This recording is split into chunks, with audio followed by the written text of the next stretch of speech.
1번 이슈로 시작을 해보도록 하겠습니다.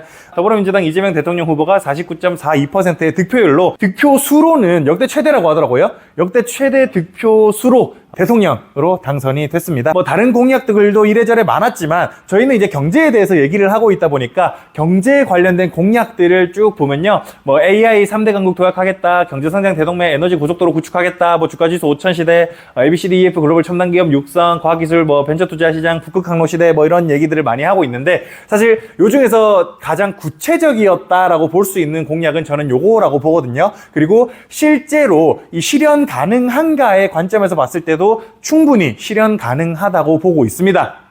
그래서 우리 코스피를 5천까지 올리겠다라고 이재명이 얘기했고 실제로 이 부분에 대해서 가능한지에 대해서 얘기를 조금 해보겠습니다. 당장 작년 11월 달에 올라온 기사를 보면요. 한참 윤석열이 밸류업 하겠다 어쩌다 했는데 밸류업이 전혀 안 됐다. 밸류 다운이었다. 이런 얘기를 했었거든요. 코스피 PBR이 주요국 최저라고 이야기를 했습니다. PBR이라고 하면 장부 가치 대비 시가총액인 거죠. 회사가 가지고 있는 자산 대비 주가가 얼마나 낮게 평가되어 있는가를 얘기를 하는 건데 한국 같은 경우는 순자산 비율이 고작 0.85밖에 안 됐었습니다. 다른 주요 국가들, 특히나 이제 금융시장이 아주 고평가받고 있는 미국 같은 경우는 PBR이 5배에 달하는데 심지어 빅테크 중에서도 애플 같은 경우는 PBR이 30배입니다.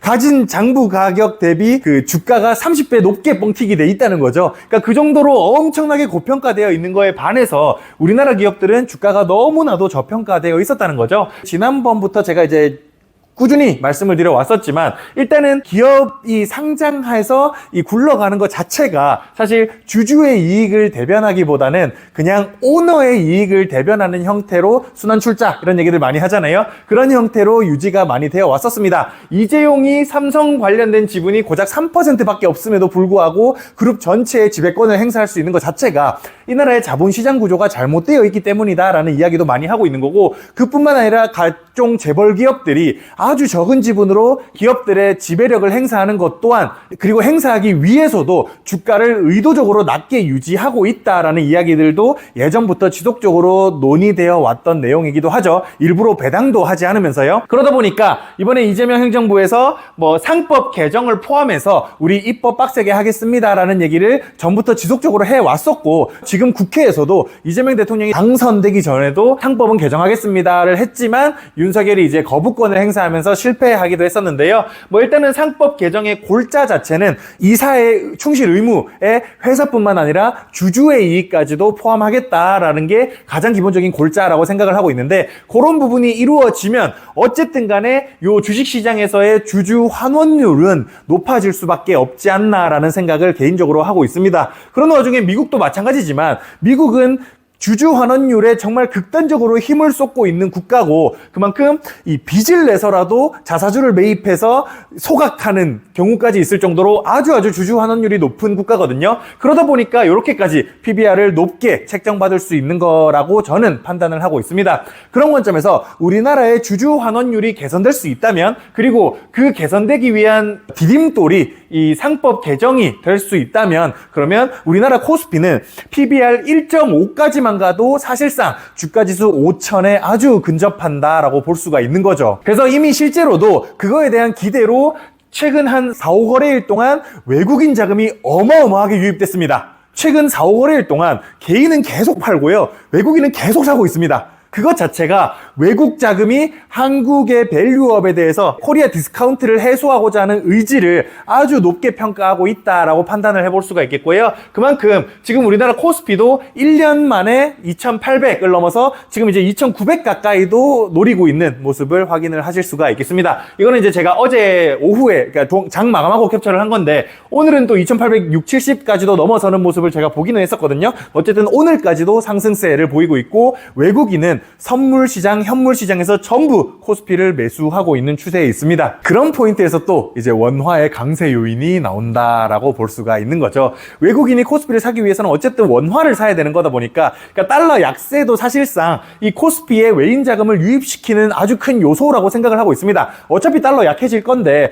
그거 말고 신흥국 화폐 사다가 신흥국 주식 사자라는 판단도 코스피 상승에 영향력을 행사할 거라고 생각을 하고 있고요. 그만큼이나 원화 또한 강세를 띠기에 너무나도 좋은 환경이 금융시장에서 만들어져 있는 상황입니다. 근데 이제 문제가 뭐냐면 우리나라 코스피 시장의 펀더멘탈로 따지면, 그러니까 기초 체력으로 따지면 이미 5천을 가도 전혀 이상하지 않은 시점이었습니다. 솔직히 말해서 PBR로만 봤을 때는 뭐 물론 PER 지표도 마찬가지지만 PER이나 PBR 지표를 봤을 때는 2배를 올라가도 다른 국가보다 유독 높다라고 판단할 정도는 아니거든요. 그런 관점에서 봤을 때 펀더멘탈은 지금보다 주가가 2배 높아져도 충분히 문제는 없는 상황이다라고 볼 수가 있는 건데, 문제는 거버넌스의 문제였던 거죠. 지배 구조, 의사결정, 그 시스템의 문제로 인해서 여태까지 2,000다리에서 머물 수밖에 없었던 환경이었던 건데, 뭐 이건 저 개인의 의견이지만 저는 개인적으로 이재명이 경제를 잘할 거라는 생각은 안 합니다.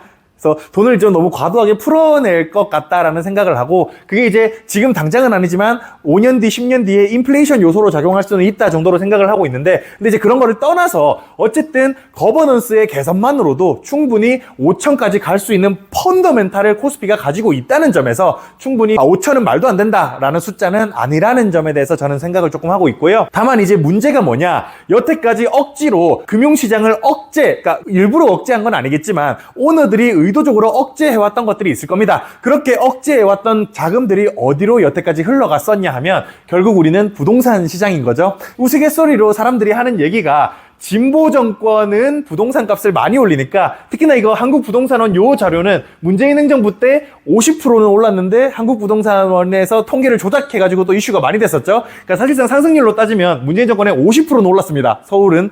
그런 관점에서 접근을 해봤을 때 진보 정권은 집값을 많이 올려준다라는 이야기를 하면서 혹자가 이제 그런 짤도 만들었다고요. 오징어 게임 그 빗대면서 나는 이 게임을 3번 해봤습니다 이런 얘기하면서 이재명 정권이 어떨까, 당연히 올리지 않겠냐, 이런 말씀을 하시는 분들도 되게 많이 계시기는 한데요. 근데 이제 이 부분에 대해서는 이제 조금 다른 관점으로 접근을 해봐야 될 수도 있겠다라는 생각이 드는 게, 사실 노무현 행정부 때도 그렇고 문재인 행정부 때도 그렇고 집값을 상승시켰던 가장 큰 요소가 뭐냐 하면 공급 제한과 규제만 늘렸던, 그러니까 물론 이제 집값이 오르니까 규제를 늘렸던 거겠지만, 첫 번째로 공급 제한, 그러니까 공급을 많이 늘리지 않았던 것과 추가적으로 규제를 만들었던 게 결국 부동산 값을 더 올리는 이슈가 됐었는데, 이번에 이재명 행정부가 앞으로 어떻게 할지는 알 수는 없지만 본인들 말에 따르면 우리는 규제로 집값을 잡진 않겠다라는 이야기를 했습니다. 그 와중에 공급 또한 많이 늘릴 거다라는 이야기를 했다는 점에 대해서 비추어 봤을 때 과연 문재인 행정부랑 똑같을까에 대해서는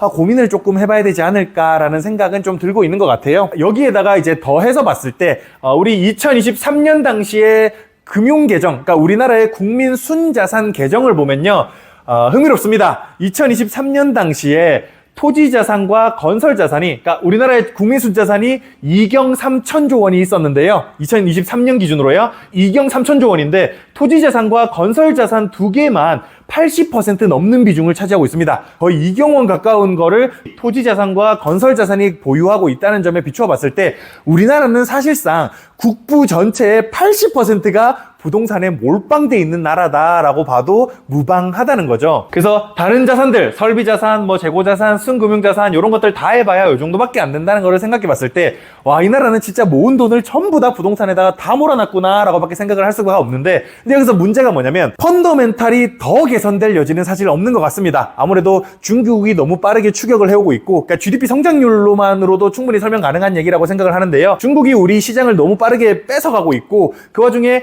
우리의 물건들이 더 많이 팔릴 가능성이 있냐? 우리는 결국 수출로 먹고 살아야 되는 나라다 보니까 중국의 그 엄청난 추격에 이 속수무책으로 당할 수밖에 없는 환경인 것 같습니다. 그러면 어쨌든 우리가 외부로부터 돈을 벌어와야 국민 순자산이 증가할 수가 있을 텐데, 앞으로 돈을 벌어오지 못한다면 국민 순자산이 잘해봐야 유지만 될 수 있을 뿐이지 더 늘어나기는 쉽지 않은 환경이라는 거죠.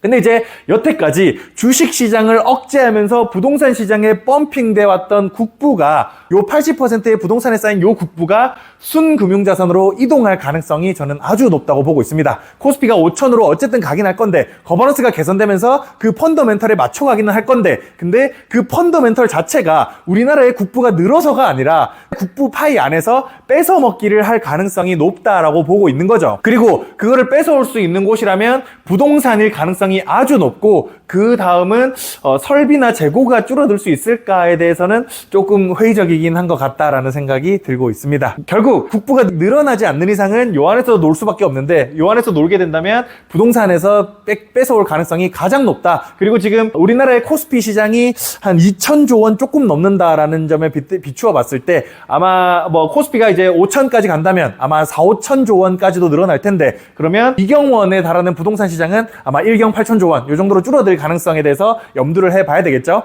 근데 이제 여기서 또 한 가지 재밌는 포인트.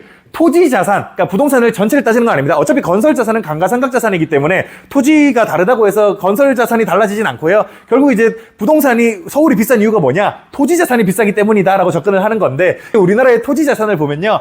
서울과 경기의 전체의 60%가 몰빵돼 있는 환경입니다. 말이 되나 싶기는 한데 이 조그마한 나라에 뭐 몰려 살다 보니까 그럴 수밖에 없는 것 같아요. 근데 여기서 이제 더 재밌는 점을 생각해 보려면 60%에 달하는 이 토지 자산이 줄어들 것이냐 아니면 여기 별로 비중도 없는 여기 지방의 토지 자산이 줄어들 것이냐 생각해보면 아마 자명하지 않을까라는 생각이 들고 있습니다. 토지 자산이 줄어들면 여기서 줄어들지 아마 여기서 줄어들지는 않을 것 같다라는 생각이 개인적으로 드는 것 같습니다. 그런 관점에서 접근을 해봤을 때 양극화라고 하죠.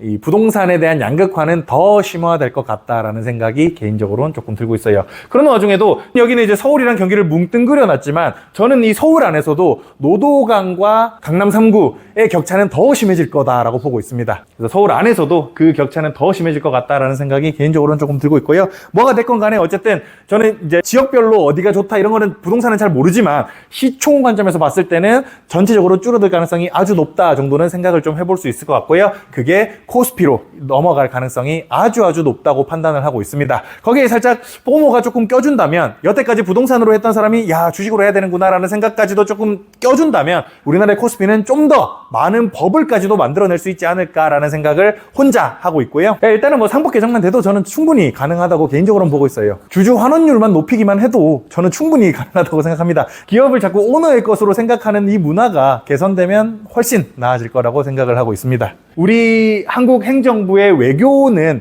좀 순탄치만은 않을 것 같다라는 생각이 개인적으로 드는 게 이재명이 대통령이 당선되는 날 아침에 백악관에서는 한미동맹 철통이고 중국의 민주주의 국가 개입엔 반대한다라고 굳이 얘기를 했습니다. 그러니까 왜 굳이 중국을 언급하지 싶기는 한데 우리나라 대통령이 당선됐는데 왜 굳이 중국을 언급하지 싶기는 한데 라인 잘 타라 이런 진짜 협박인가 싶기도 하고 그러는 와중에 백악관 브리핑을 하는데 이 사람은 이제 백악관의 대변인 레빗 대변인인데요. 이제 어떤 기자가 한국의 대선에 대해서 이번엔 선거에 대해서 어떻게 생각하십니까? 입장이 있습니까? 이런 거를 질문을 했는데 이 레빗이 있죠 하면서 서류를 찾는 것처럼 신용을 하더니 없네요. 나중에 따로 드릴게요. 이렇게 얘기를 했어요. 그래서 제가 이제 영상을 좀 가져왔는데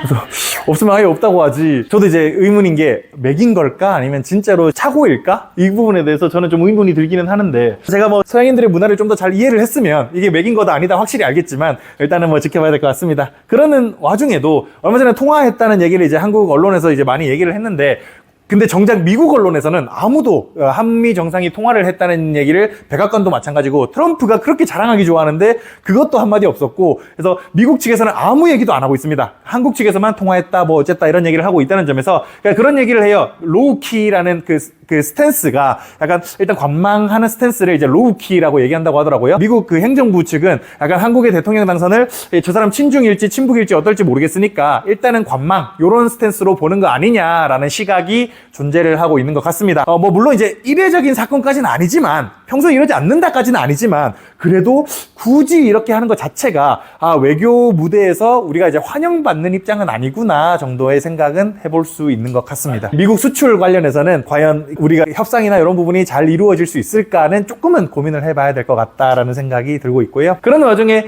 최근에 이제 환율 관찰 대상국 지정됐다고 또 이제 이슈가 되고 있거든요. 요거 이제 이재명 때문에 그런 거 아니냐라고 하시는 분들이 계신데 요거는 상관없습니다. 애초에 환율 관찰 대상국의 평가 기준이 150억 달러 이상의 무역 흑자고 국내 총생산의 3% 이상에 해당하는 경상수지 흑자, 그리고 12개월 중 최소 8개월 동안 정부가 달러를 순매수하고 금액이 GDP의 2% 이상인 경우, 이런 것들이 이제 환율 관찰 대상국 세계 전부면 환율 조작국으로 지정을 하는 건데, 애초에 이 기준에서 우리는 항상 대미 무역 흑자 보고 있고요. 그리고 2024년인가 작년에는 경상수지 흑자를 못 봤습니다. 작년에는 요게 안 돼가지고 이제 환율 관찰국에 지정이 안 됐었는데, 이번에는 경상수지가 흑자를 많이 봐가지고 요게 또 돼서 환율 관찰 대상국에 지정됐을 뿐이다 정도로 정리를 할 수가 있을 것 같습니다. 그래서 정리를 드리자면요, 21대 대통령 선거 결과 이재명 후보가 49.42%의 득표율로 당선됐습니다. 경제 공약 중 가장 눈에 띄는 것은 코스피 5000 시대 개막이고요. 실제로 주가 순자산 비율 관점에서 봤을 때 여타 국가들에 비해 저평가된 것은 사실입니다. 상법 개정으로 거버넌스가 개선된다면 가능할 것으로 보이기는 하나 그만큼 부동산 시총이 축소될 가능성이 존재한다고 보고 있고요. 따라서 부동산 시장은 지역별 양극화가 더욱 극심해질 것으로 전망을 하고 있습니다. 한편 당선 후에도 미지근한 반응을 보이는 미국과의 외교는 순탄치만은 않아 보이는데 이게 어떻게 될지를 잘 지켜봐야 될 것 같습니다. 혹시 궁금하신 거 있으실까요?